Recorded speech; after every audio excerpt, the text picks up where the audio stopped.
Hello everyone, स्वागत है आप लोगों का वीए क्लासेस में। तो लास्ट लेक्चर में हम लोगों ने बात किया था बायोडाइवर्सिटी के ऊपर और बायनॉमियल नोमेनक्लेचर के ऊपर। तो आज हम लोग आगे बढ़ते हैं।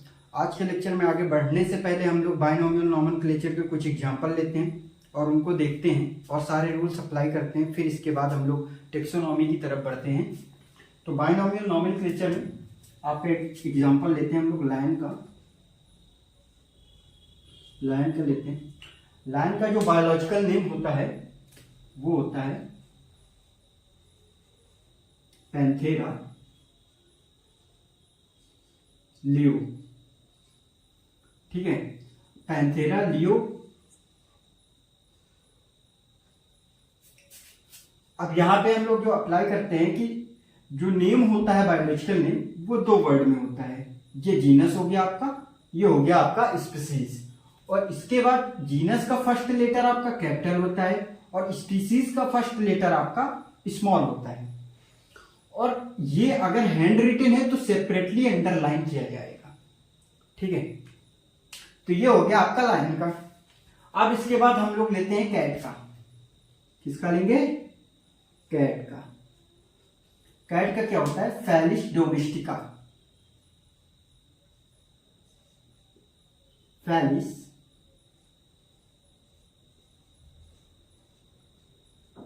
डोमेस्टिका। तो इसमें भी आप लोगों को वैसे ही है, जीनस स्पीसीज। जीनस का फर्स्ट लेटर आपका कैपिटल लेटर, स्पीसीज का फर्स्ट लेटर आपका स्मॉल। इसके बाद सेपरेटली अंडरलाइन। अब हम लोग इसके आगे देखते हैं डॉग का। कैनिस फेमिलियरिस। कैनिस फेमिलियरिस। ठीक है,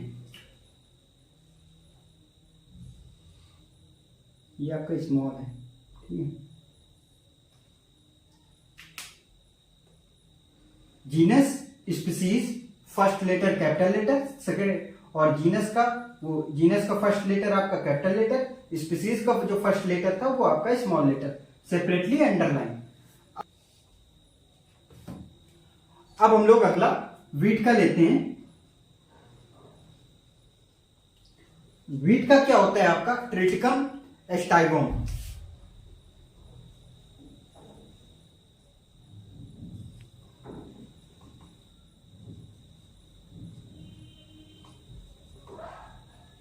ये आपका सेपरेटली अंडरलाइन। ये आपका जीनस हो गया, ये आपका स्पीसीज हो गया। जीनस का फर्स्ट लेटर आपका कैपिटल लेटर, स्पीसीज का फर्स्ट लेटर आपका स्मॉल लेटर स्टाइगम का। तो और सेपरेटली अंडरलाइन कर दिया गया क्योंकि ये हैंड रिटन है। तो हम लोगों ने ये 4 एग्जांपल देखे हैं। अभी हम लोग आगे बढ़ेंगे टेक्सोनॉमी में, तो फिर हम लोग और सारे एग्जांपल देखेंगे। अब हम लोगों ने एग्जांपल देख लिया बायनॉमियल नोमेनक्लेचर के, तो अब हम लोग आगे बढ़ते हैं टेक्सोनॉमी की तरफ। टेक्सोनॉमी में हम लोग के पास लगभग 17 से 18 लाख ऑर्गेनिज्म है। अब 17 से 18 लाख जो ऑर्गेनिज्म है उनको हम लोग आसानी से तो पढ़ नहीं सकते हैं। तो फिर क्या किया जाए? उनको अगर हमें आसानी से उनको पढ़ना है, उनको अरेंज किया जाए। अरेंज कैसे किया जाए? उनको क्लासिफाई किया जाए, उनका क्लासिफिकेशन किया जाए ऐसी कैटेगरीज में जिनको हम आसानी से पढ़ सकें, या हम जिनको हम देख के आराम से जानकारी प्राप्त कर सकें। ठीक है, जिनको हम आसानी से पढ़ सकें ऐसी कैटेगरीज में उनको क्लासिफाई किया जाए। ठीक है, तो अगर मान लो 17 से 18 लाख स्पीसीज हैं ही अपने पास, तो उनको जो है ऐसे तो हम बिल्कुल भी नहीं पढ़ सकते मेरे भाई, बिल्कुल भी नहीं पढ़ सकते हो। तो उनको क्या करना पड़ेगा? उनका हमें क्लासिफिकेशन करना पड़ेगा। और क्लासिफिकेशन क्यों करना पड़ेगा? क्योंकि हमें उनको पढ़ना है, उनके बारे में हमें ऑब्जर्व करना है, उनकी ऑब्जर्वेशन करना है, उनकी स्टडीज करनी है हमको। इसलिए हमें उनको क्लासिफाई करना पड़ेगा ताकि हम उनको इजिली ऑब्जर्व कर सकें, इजिली हम उनके बारे में जान सकें। इसलिए हमें उनको क्लासिफाई करना पड़ेगा। तो अगर हम बात कर लें एक स्कूल है, मान लो क्लास 1 से 12th तक का एक स्कूल है, उसमें 6000 स्टूडेंट हैं, पर क्लास में 1500 पर क्लास में 500 स्टूडेंट हैं। ठीक है, अब 500 स्टूडेंट हैं पर क्लास में, जिसमें से इक्वल गर्ल्स इक्वल बॉयज, मतलब 250 गर्ल्स 250 बॉयज।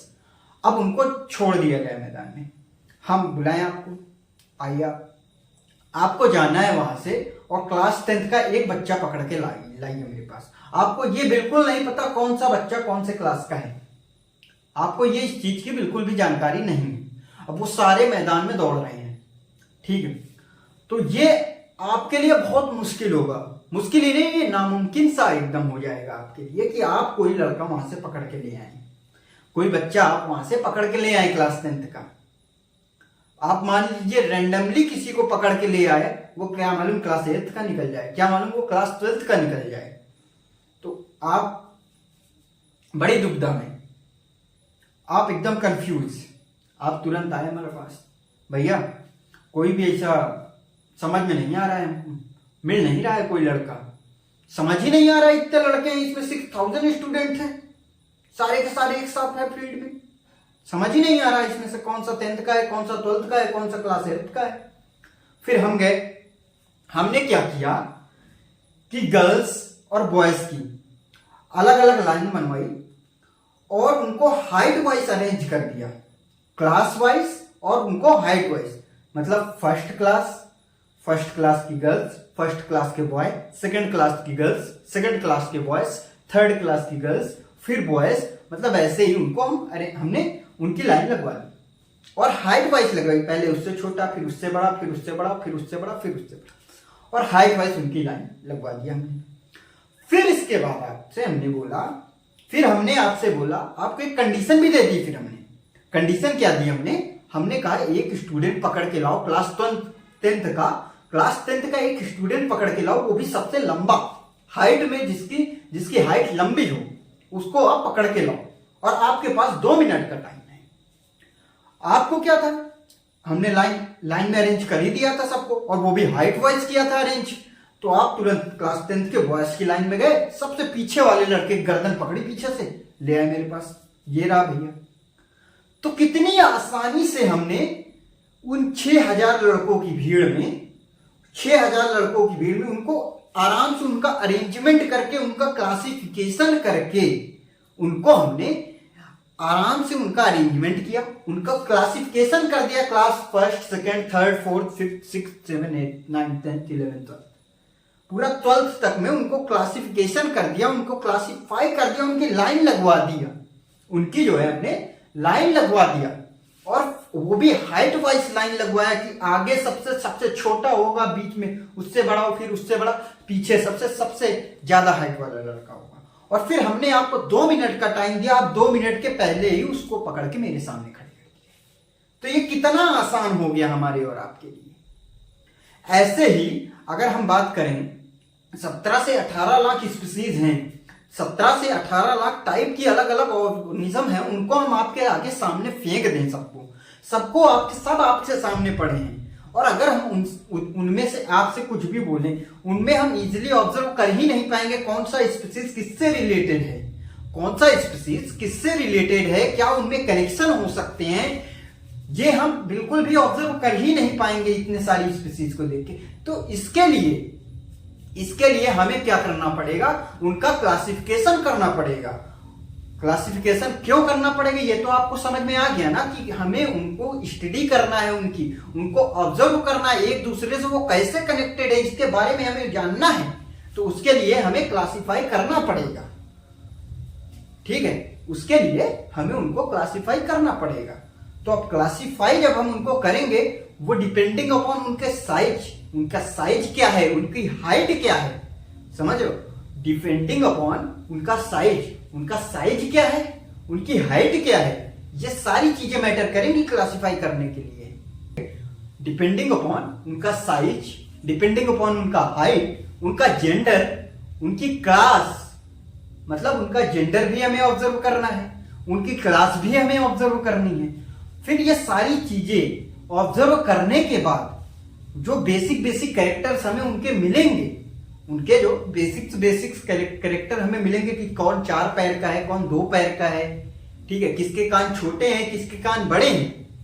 ये सारी चीजें, छोटी से छोटी चीज हम लोग ऑब्जर्व करेंगे, उसके बाद हम उनको बेसिक कैटेगरीज में डिवाइड कर देंगे, फिर उनका क्लासिफिकेशन हो जाएगा ताकि हम उनको आसानी से पढ़ सकें, उनकी स्टडी हम आसानी से कर सकें, आसानी से हम उनको ऑब्जर्व कर सकें।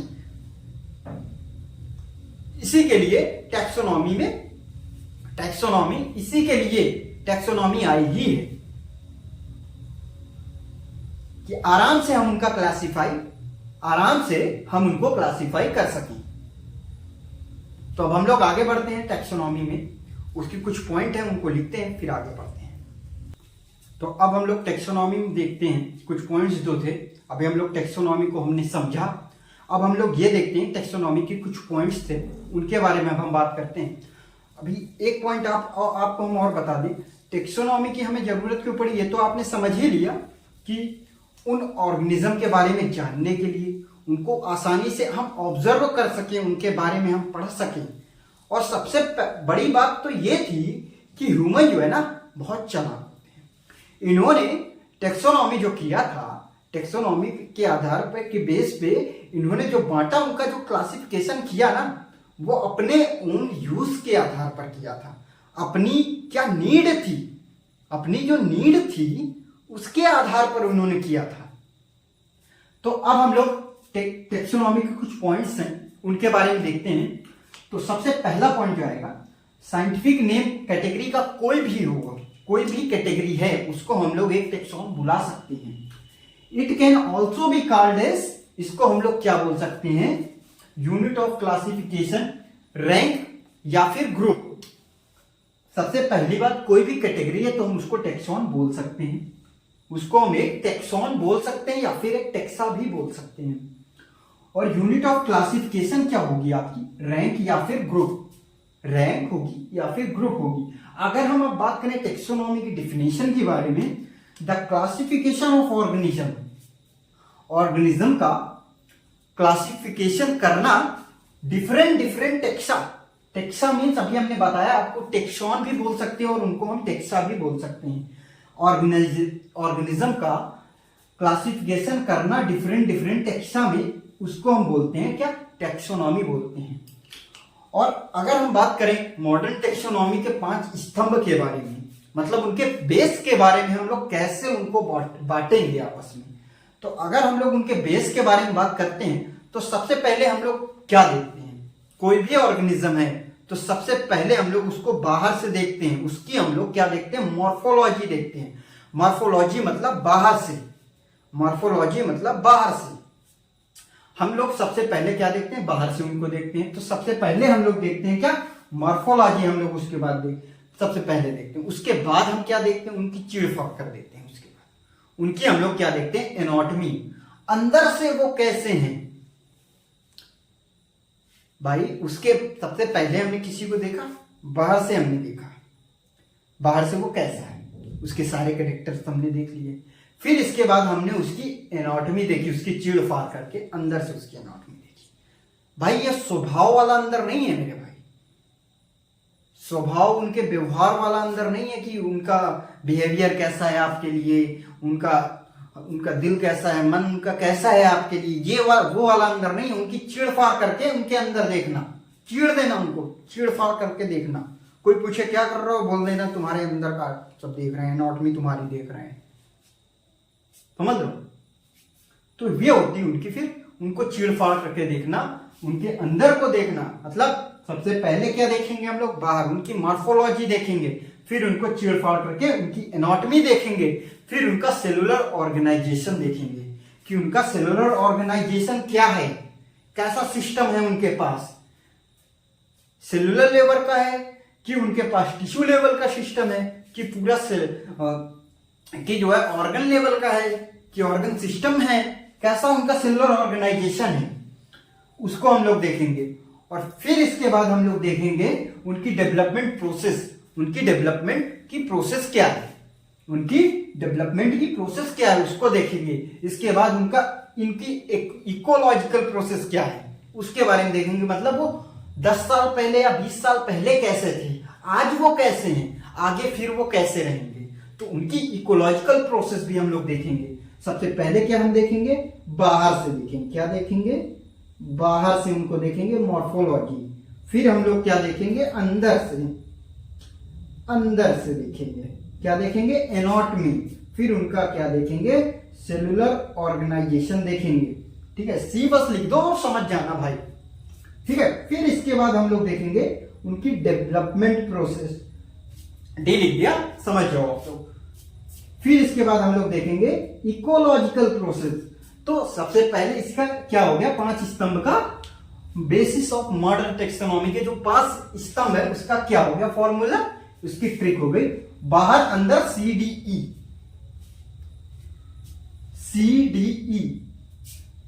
समझ रहे हो, तो ये हो गया आप लोगों का मॉडर्न टेक्सोनॉमी के 5 स्तंभ। अब हम लोग बात करेंगे कन्वेंशनल टेक्सोनॉमी के बारे में। कन्वेंशनल टेक्सोनॉमी के स्तंभ के बारे में हम लोग बात करेंगे। अब हम लोग कन्वेंशनल टेक्सोनॉमी के बेसिस पे बात करेंगे। तो कन्वेंशनल टेक्सोनॉमी के 4 स्तंभ हैं। 4 स्तंभ ऐसे हैं, आपको हम लोग पहले भी बता चुके हैं, आपको हमने पहले भी बताया है ये चीज कि सबसे पहले हम किसी को देखते हैं तो क्या देखते हैं, सबसे पहले हम उसके कैरेक्टर को देखते हैं, फिर हम उसका आइडेंटिफिकेशन करते हैं। आइडेंटिफिकेशन करने के बाद उसका हम क्लासिफिकेशन करते हैं, और फिर क्लासिफिकेशन करने के बाद उसका हम लोग नोमेनक्लेचर कर देते हैं। ठीक है, तो यहां पे वही चीज है, ये देखिए सबसे पहले क्या है, कैरेक्टराइजेशन है उसका, फिर इसके बाद उसका आइडेंटिफिकेशन है, और फिर इसके बाद उसका क्लासिफिकेशन है, इसके बाद फिर उसका नोमेनक्लेचर है। तो अगर हम बात करें कि हम लोग शाम को निकले कहीं पे बढ़िया घूमने निकले, हम दोनों दोस्त दोनों निकले, भाई मित्र की बात कर रहा हूं, महिला मित्र की नहीं। ठीक है, तो हम दोनों दोस्त दोनों मित्र बढ़िया निकले, तो देखा हमने क्या देखा कि मतलब एक छोटी सी, जैसे आपकी कैट होती है एकदम सेम टू सेम वैसे ही थी, लेकिन कैट लग नहीं रही थी, वो कैट लग नहीं रही थी। कैट की तरीके का कोई ऑर्गेनिज्म था तो, लेकिन वो कैट लग नहीं रहा था। अब यार हम लोग बड़ी कंफ्यूजन में, भाई ये है क्या, तो हमने उसके कैरेक्टर मिलाने शुरू करे। 4 पैर हैं, मुंह कैट के जैसा नहीं है, आंखें कैट के जैसी है, उसकी पूरा बॉडी का स्ट्रक्चर पूरा कैसा है, कैट के जैसे है, उसकी आवाज भी क्या थी, कैट के जैसी थी। तो भाई हमने उसके कैरेक्टर देखे, भागती भी बहुत तेज थी, उसके हमने क्या देखे, कैरेक्टर देखे, उसके दांत कैट के जैसे नहीं थी, उसका फेस जो था वो भी कैट से मैच नहीं कर रहा, हल्का फुल्का मैच कर रहा था, लेकिन पूरी तरीके से मैच नहीं कर रहा था। तो क्या था, उसकी बॉडी पूरी मैच कर रही थी। तो हमने क्या किया, उसके कैरेक्टर देख लिए, फिर हमने आइडेंटिफाई किया उसको कि ये कैट के जैसे है, लेकिन कैट के जैसे है, लेकिन ये कैट नहीं, समझ लो, कैट के जैसे है और ये, लेकिन ये कैट नहीं है। फिर अब हम उसका क्या करेंगे, उसका हम लोग करेंगे क्लासिफिकेशन करेंगे। उसका क्लासिफिकेशन हम लोग कैसे करेंगे, जैसे कि बात करते हैं हम लोग ऊपर से, हम लोग बात करते हैं तो सबसे ऊपर क्या आता है आपका, किंगडम आता है, किंगडम के बाद आता है आपका फाइलम। शॉर्ट फॉर्म लिख रहे हैं, आप लोग को आगे हम पूरा लॉन्ग फॉर्म में पढ़ाएंगे एकदम बढ़िया, तो अभी हम इसका शॉर्ट फॉर्म लिख रहे हैं। किंगडम के बाद आएगा फाइलम, फाइलम के बाद आपकी आएगी क्या, क्लास आएगी, क्लास के बाद आपका ऑर्डर आएगा, ऑर्डर के बाद आपकी फैमिली आएगी, फैमिली के बाद आपका आएगा क्या, जीनस। तो अगर हम लोग बात करें किंगडम के बारे में कि कैट का किंगडम क्या था, तो किंगडम आपका ये था एनिमेलिया। ये किसके अंदर आता है, ये आपका आता था एनिमेलिया। तो सर किंगडम तो हमें पता लग गया, किंगडम तो हमें पता लग गया कि ये एनिमेलिया में है। और फिर इसके बाद हम लोग अगर फाइलम की बात करें तो फाइलम क्या था इसका, कॉर्डेटा, कॉर्डेटा, ठीक है, कौन सा फाइलम था? कॉर्डेटा था। स्पेलिंग मिस्टेक, कॉर्डेटा था। फाइलम भी हमें पता लग गया सर कि ये फाइलम कॉर्डेटा है। अब इसके बाद इसकी क्लास क्या हो सकती है? सर जी क्लास मैमेलिया थी इसकी। हम सारी कैट की ये सारे कैरेक्टर्स उठा रहे हैं, कैट से ही मिलता जुलता ऑर्गेनिज्म हमने देखा है। केवल एक अंतर था उसमें, बॉडी का स्ट्रक्चर सेम था पूरा, लेकिन उसका फेस वो सेम नहीं था। उसकी वॉइस सेम थी, उसका शेप एंड साइज सब कुछ सेम था, उसकी पूरी प्रोसेस, उसकी सेलुलर ऑर्गेनाइजेशन भी उसका सेम था। अधिकतर 99% चीजें सेम थी, बस एक चीज सेम नहीं था, वो क्या था? फेस उसका सेम नहीं था। तो हमें ये तो पता लग गया है कि ये इसके सारे कैरेक्टर कैट से ही मैच करते हैं, केवल फेस को छोड़ के। तो ये हो ना हो उसी की प्रजाति है, हो ना हो उसी की प्रजाति है, ठीक है। तो क्लास जो था वो इसका क्या था? मैमेलिया। फिर इसके बाद जो ऑर्डर था वो था इसका कॉर्निवोरा, कॉर्निवोरा, ठीक है, कॉर्निवोरा। जो ऑर्डर था इसका वो कॉर्निवोरा था। अब जो इसकी फैमिली थी वो फेलिडेई थी। क्या थी? फेलिडेई। जो इसकी फैमिली थी वो थी इसकी फेलिडेई, ठीक है। अब जो इसका जीनस था वो क्या था? इसका जीनस फैलिस, ठीक है। उसका इसका जीनस क्या था? इसका जीनस था फैलिस।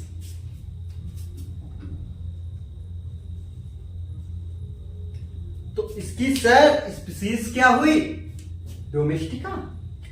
नहीं मेरे भाई, कैट के जैसी है, उसी की प्रजाति है, उसी का भाई बंधु है, लेकिन ये कैट नहीं है, थोड़ा अंतर है इसमें। तो इसकी जो स्पीसीज हम लोग ले लेते हैं वो ले लेते हैं वर्मेस्टिका।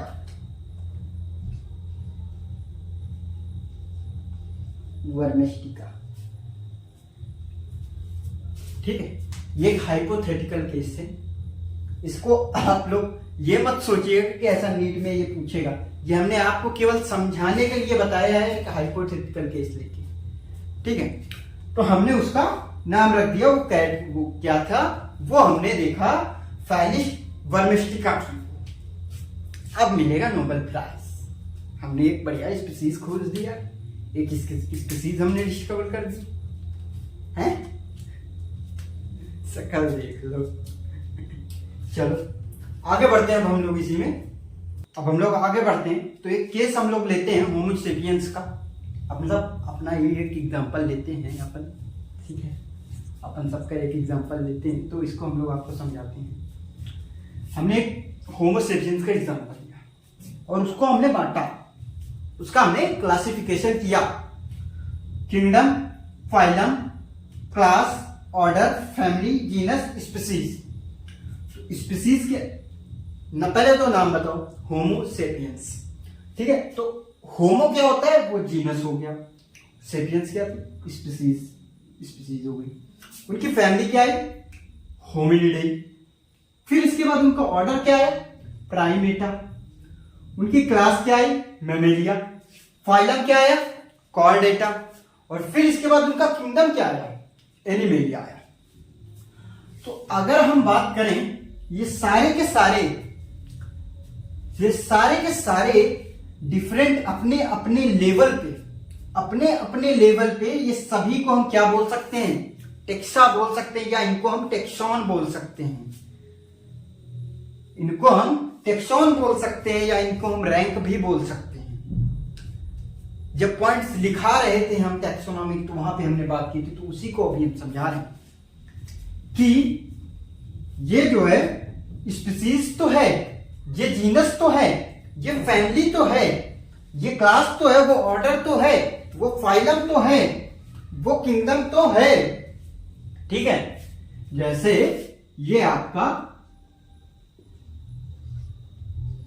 किंगडम तो है, अगर हम इसको बोलना चाहें तो उसको हम टेक्सा भी बोल सकते हैं, इसको हम टेक्सा भी बोल सकते हैं, वो भी गलत नहीं माना जाएगा। वो अपने लेवल पे टेक्सा है, ये अपने लेवल पे एक टेक्सा है। इसको हम सबको, ये जैसे ऑर्डर है, क्या हम इसको बोल सकते हैं टेक्सा? यस, बिल्कुल बोल सकते हैं हम इसको। तो हम अगर बात कहें, इसको हम अगर बोलें taxa at different level, taxa at different level, ये सभी के सभी टेक्सा हैं लेकिन अपने अपने लेवल पे। तो ये क्या गलत नहीं होगा? बिल्कुल भी गलत नहीं होगा ये बात, बिल्कुल सही होगी ये बात कि ये सभी के सभी टेक्सा हैं अपने अपने लेवल पे, अलग अलग लेवल पे टेक्सा एट डिफरेंट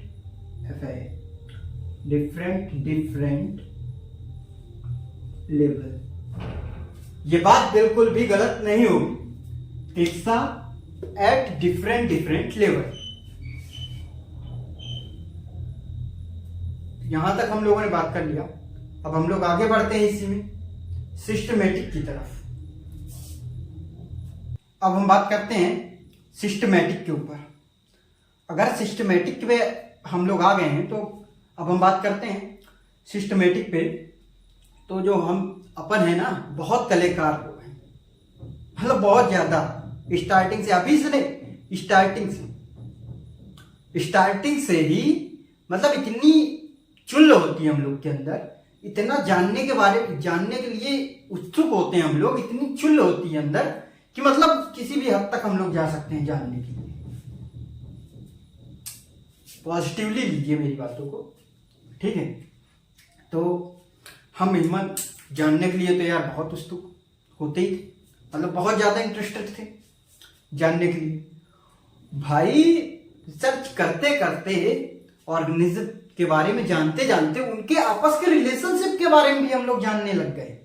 उनके बारे में भी जब हम लोग जानने की इच्छा जागृत हुई हमारे अंदर, मतलब हमारे अंदर इतनी क्यूरियोसिटी आई कि उनके रिलेशनशिप के बारे में भी जानने के लिए, ठीक है, उनका जो है इवोल्यूशनरी रिलेशनशिप कैसा है, मतलब कि वो पहले कैसे थे, आज वो कैसे हैं, डेवलपमेंट उनका कैसा है, वो कितना इवॉल्व कर रहे हैं, कितना ज्यादा इवोल्यूशन कर रहे हैं वो।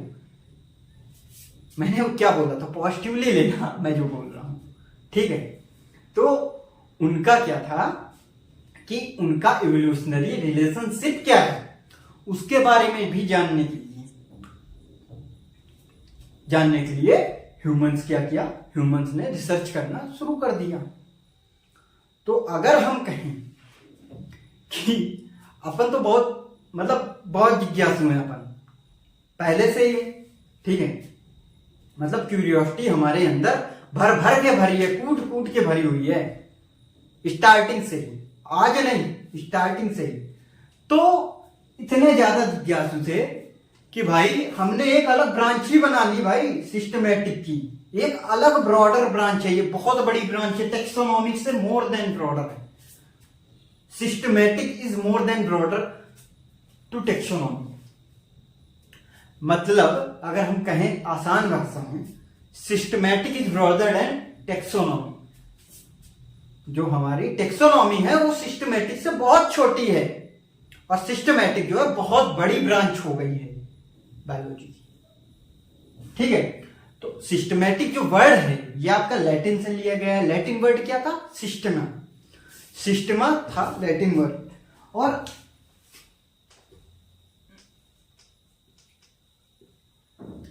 सिस्टमा से लिया गया था।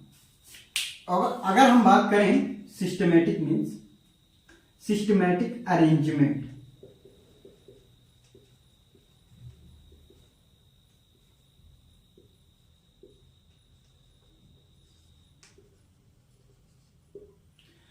कैरोलस लिनियस साहब ने एक बुक पब्लिश की थी इसी वर्ड से, सिस्टमा नेचुरई। क्या थी? Systema Naturae. Marker change.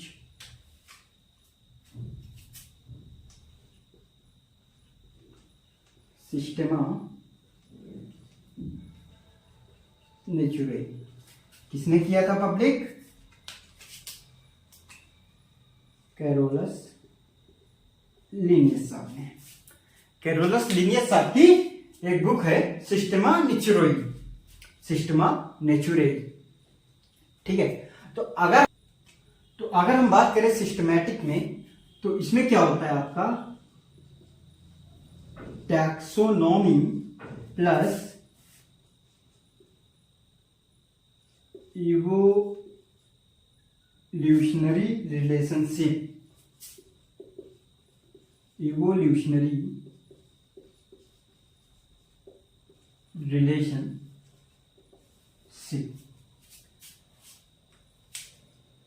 अब सर ये नहीं समझ में आया, अभी भाई वही तो एक्सप्लेन कर रहे थे कि उनके आपस का रिलेशनशिप कैसा है, उनका रिलेशनशिप कैसा है, वो पहले कैसे थे, आज वो कैसे हैं, डेवलपमेंट कैसे कर रहे हैं, वो इवोल्यूशन उनमें कैसे हो रहा है, ये सारी चीजें हैं यहां पे।